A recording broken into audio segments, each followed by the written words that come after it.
Bienvenidos, mi nombre es Noa Cristina Rodríguez Segador.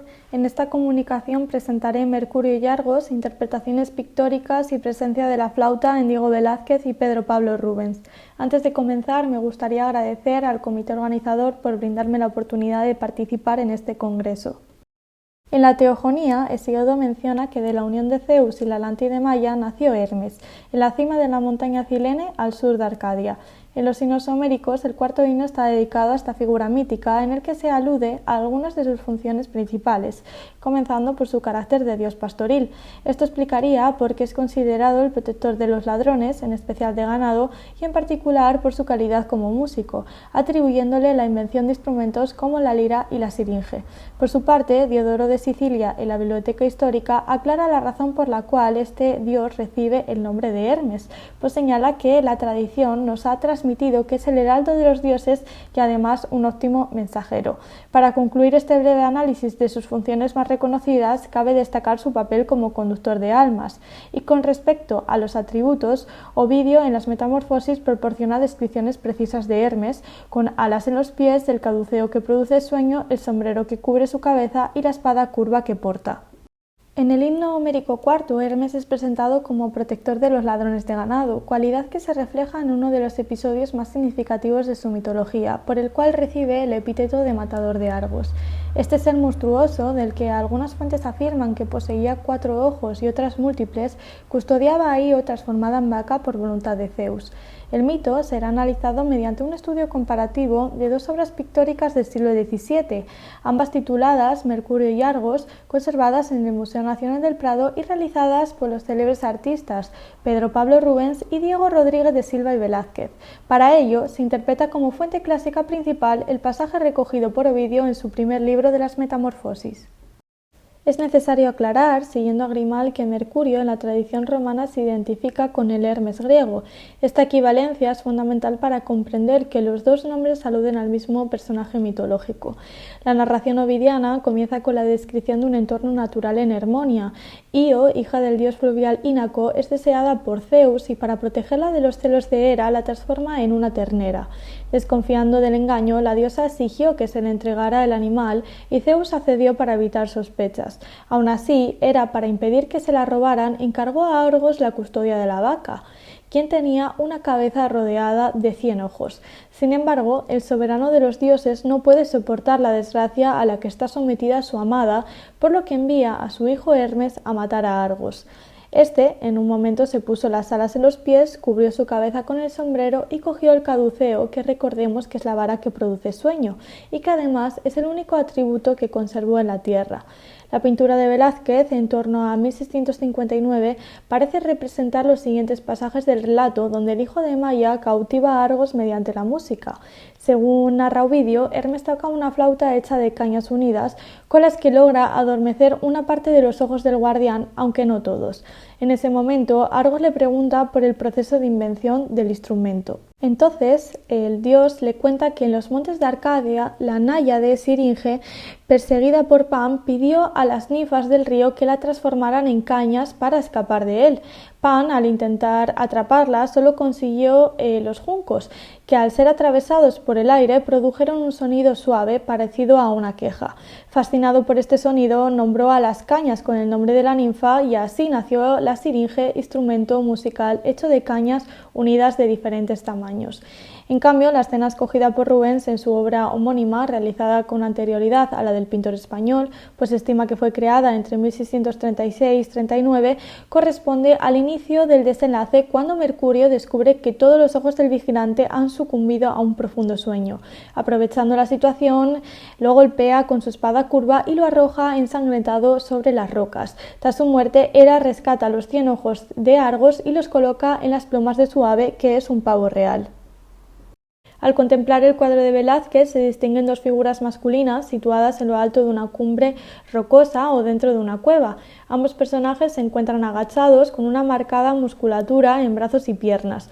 Uno de ellos lleva un sombrero con alas y una especie de capa roja y parece estar incorporándose a la vez que empuña una espada, mientras que el otro viste con ropajes en tonos azulados y transmite una sensación de ausencia. En el segundo plano, tras la escena principal, aparece un animal robusto de pelaje marrón marrón oscuro y provisto de cuernos que recuerda a un toro. Finalmente, en la parte inferior de la composición, junto a la espada, se encuentra un instrumento musical formado por 6 o 7 tubos similares a una flauta de pan. La versión de Rubens contrasta visualmente al plasmar un paisaje natural donde destaca el verde y el cielo con nubes suaves, con árboles que evocan olivos, flores y un río con pequeñas cascadas. De nuevo, los protagonistas son dos hombres aún más semidesnudos que el anterior. Una figura está de pie alzando con una mano una espada y con la otra sostiene un instrumento musical de madera que se ensancha hacia el extremo y tiene 3 agujeros. Respecto a su vestimenta, lleva una capa corta roja y un sombrero. El segundo está sentado encima de una roca con una actitud de caída. Hasta la túnica azul oscuro parece imitar esa sensación. Sujeta un palo y está con los ojos cerrados. Sorprende que en la parte superior de su frente se muestren 2 o 4 ojos adicionales. Además, junto al personaje situado en el centro se asoma una ternera de color blanco que fija la mirada en el espectador. Para profundizar en el análisis de estas dos visiones es conveniente recuperar las reflexiones del historiador del arte Charles de Tolnay. En su estudio expone la concepción que este artista español mantenía sobre la relación entre la realidad y la mitología, pues indica que en sus pinturas mitológicas no siguió puntualmente las antiguas fuentes literarias ni las viejas o renacientes imágenes de ellas.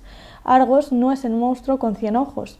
Sus obras parecen inspiradas en cuanto a los asuntos en Rubens, que era más viejo que él y al que conoció personalmente. Pero en lugar de seguir la concepción poética y heroica de Rubens, Velázquez representó los mismos temas en una especie de prosa que es única en el siglo XVII.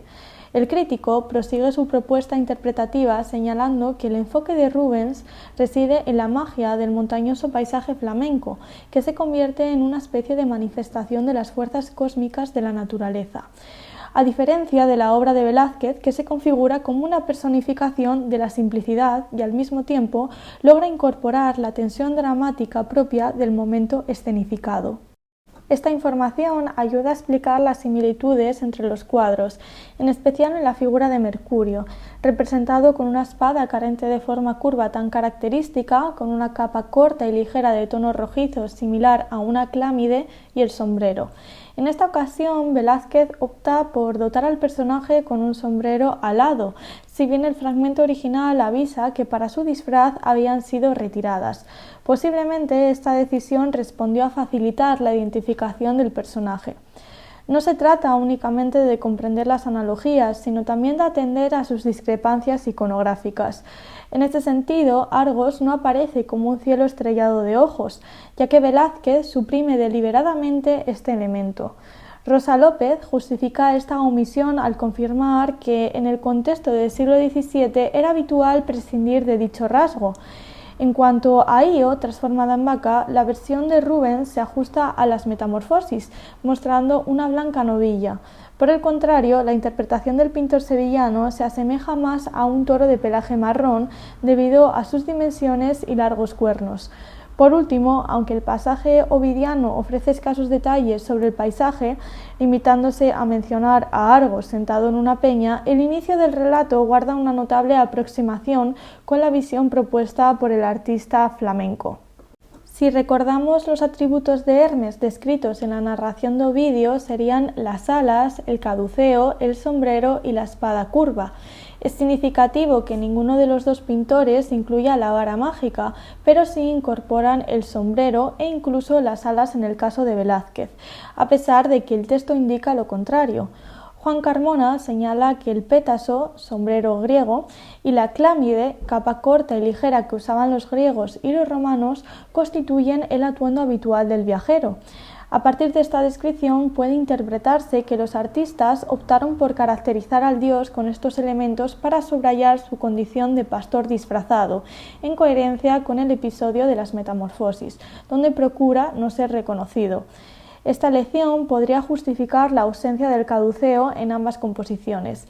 El sueño que Mercurio provoca a Argos se induce primero mediante el sonido de la flauta y después con la explicación de su invención, lo que minimiza la necesidad de representar la vara de olivo en términos iconográficos, a diferencia del instrumento musical que es imprescindible para cumplir con éxito la misión. No obstante, este planteamiento debe considerarse una hipótesis personal. Algunas fuentes clásicas, como el himno Homérico IV o Apolodoro en la biblioteca, atribuyen a Mercurio el origen tanto de la lira como de la flauta. Sin embargo, como ya he comentado, Ovidio introduce un relato intercalado en su historia principal, donde expone el mito de Pan como creador del instrumento musical conocido como siringe. Resulta curioso que a Hermes se le asigne la fabricación de la flauta sin que en ningún momento se detalle su procedimiento, a diferencia de la lira, cuyo proceso de elaboración y materiales sí se especifican. En la composición ovidiana se menciona que toca la flauta hecha con cañas unidas, mientras que en el texto de Pan se indica que estas cañas son de tamaños desiguales sin precisar su número. En la pintura de Velázquez, el instrumento representado parece coincidir con esta descripción, en contraste con la pieza de Rubens, que muestra un instrumento de viento distinto al definido por la fuente clásica. A continuación, se procede a realizar un análisis detallado de ambos instrumentos musicales, teniendo en cuenta el contexto mitológico de la escena y la época de los artistas.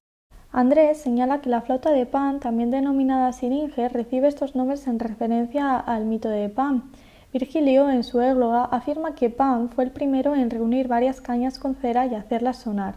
En la pintura de Velázquez, el instrumento pasa un poco desapercibido debido a su ubicación y a los colores grisáceos y sombríos, especialmente en la parte inferior del cuadro. Se puede asegurar que los tubos son de diferentes tamaños, pese a que el material no queda claro y el número de tubos es difícil de determinar con exactitud, pudiendo ser 6 o 7, siendo este último el más probable, pues Sebastián de Covarrubias vincula el número 7 de la flauta con la tradición pitagórica y los 7 planetas.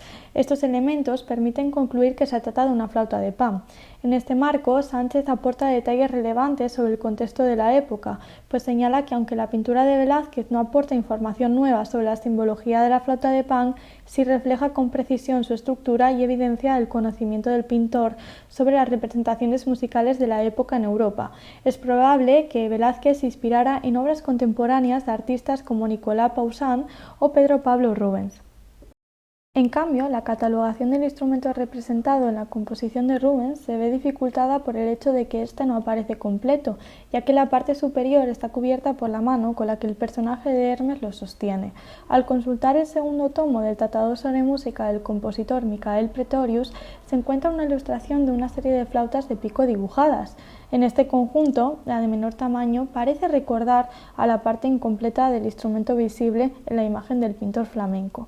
No obstante, debido a la falta de información visual, no puede determinarse con certeza si la identificación como flauta de pico se ajusta al instrumento que Rubens pretendía representar, si se basó en un modelo concreto o si por el contrario se trata de una invención libre sin correspondencia con un instrumento real. No obstante, dicho objeto evoca a la flauta que sostiene una de las integrantes del coro femenino en el cuadro El Cántico de la Profetisa, del pintor italiano Luca Giordano. Se trata de un instrumento documentado en el Renacimiento, denominado principalmente por sus nombres en francés y provenzal, flûbette y galoubette. Este tipo de flauta contaba con tan solo 3 orificios, 2 en la parte frontal y 1 posterior. Sin embargo, en la pieza de Rubens se observan 3 orificios en la parte frontal y no se ha localizado ninguna variante del galoubette que supere el número señalado por los expertos. Por tanto, atendiendo a los datos disponibles, resultaría más adecuado clasificar el instrumento como una flauta de pico, aunque el análisis no sea del todo concluyente. En conclusión, el análisis comparativo de los Mercurio y Argos de Velázquez y Rubens demuestra que, aunque ambos parten del mismo episodio de Ovidio, sus interpretaciones visuales son significativamente diferentes.